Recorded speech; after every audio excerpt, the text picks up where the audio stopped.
Hey everyone, today I'm going to be showing you how to do a screencast, which is a powerful tool to record yourself, have students record themselves really narrating while they're navigating through a screen. I'm actually doing a screencast right now. Teachers could use them to share resources with kids, how to navigate a website, how to really just even flipping their own lessons if they wanted to record their own lessons. Screencasts are great tools too. So using our Macs, QuickTime is a quick and easy screencasting tool. I've clicked it here. If you don't have it there, you could find it in your launch bar by typing QuickTime up there. The only way to tell that QuickTime is actually launched is when you look up in the top left, you'll see it says QuickTime Player. In order to start your first screencast, I'm going to go under here to File. A movie recording would do the webcam, so it would be a picture of me. Audio would be just my voice, and screen recording is what we're going to talk about today, but feel free to experiment with all three. For your first screen recording, you'll have to remember to click this little arrow here and turn your mic on. See how now it started picking up my voice right here? Once you've done that once, it will always remember. So your first time, you got to click that arrow.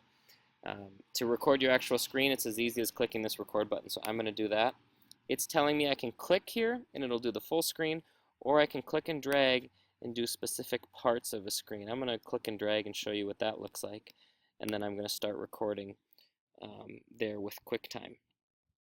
It actually is now recording. You can tell because there's a little stop sign up here, so that's when I know to go navigate and show my students how to, maybe access a certain website, whatever I'm going to show them. I'm going to keep it quick for today, though. So I've shown you where to go, or my students where to go. Now I'm going to click stop.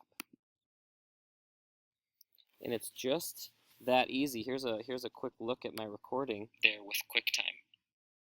It actually is now recording. You can tell because there's a little stops.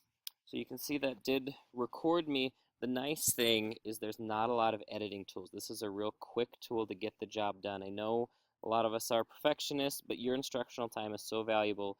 Don't spend a ton of time editing, and even with this you can't. Kids roll with it. We don't get to stop and edit our lessons, so let's keep the ball rolling here.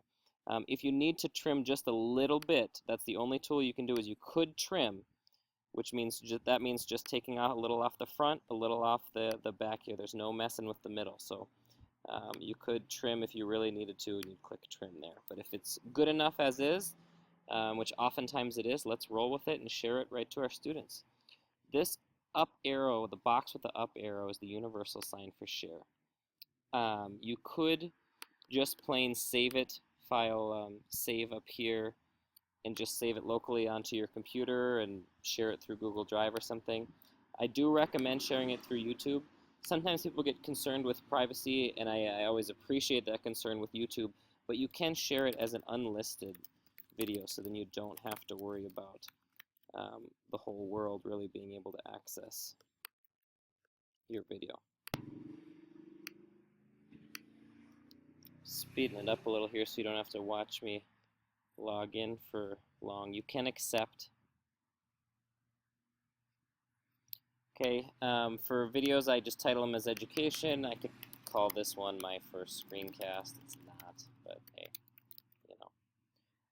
optional. Make this movie personal. So that's where we'll start. We'll make it private so it won't by default go everywhere, because meaning that the public could find it. So we'll start it personal and then we'll move it to unlisted. So I'm going to hit next. I'm going to hit share. You can see here it's going to progress along here. I'm going to pause it so you don't have to watch this, but we'll let it run. Alright, so I've allowed the video to upload all the way.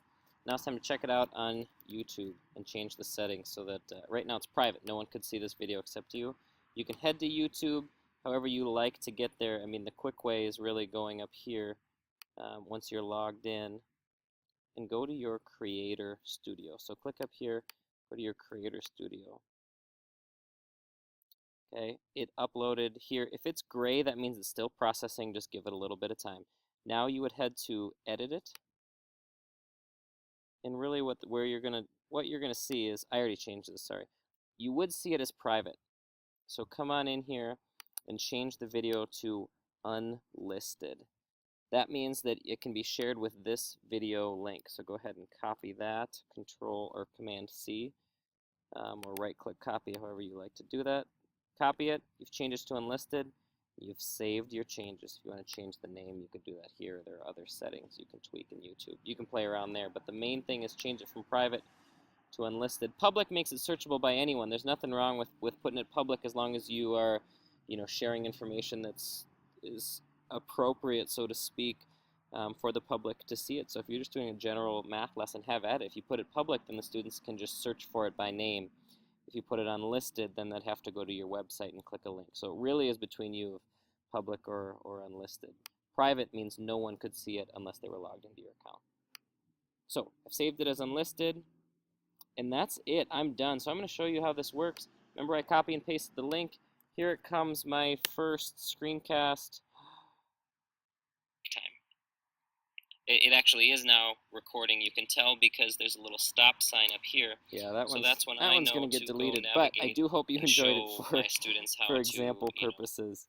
And I've used a different tool called Screencast-O-Matic, a web-based one, to record this because I couldn't use two tools at once. So sorry if this little icon threw you off. It's not going to be there for Quicktime. But there you go. Hope it was helpful. Have at it, and please don't hesitate to seek out myself or Margaret, and I know there are some screencasters in your schools as well. Always happy to help. Thanks.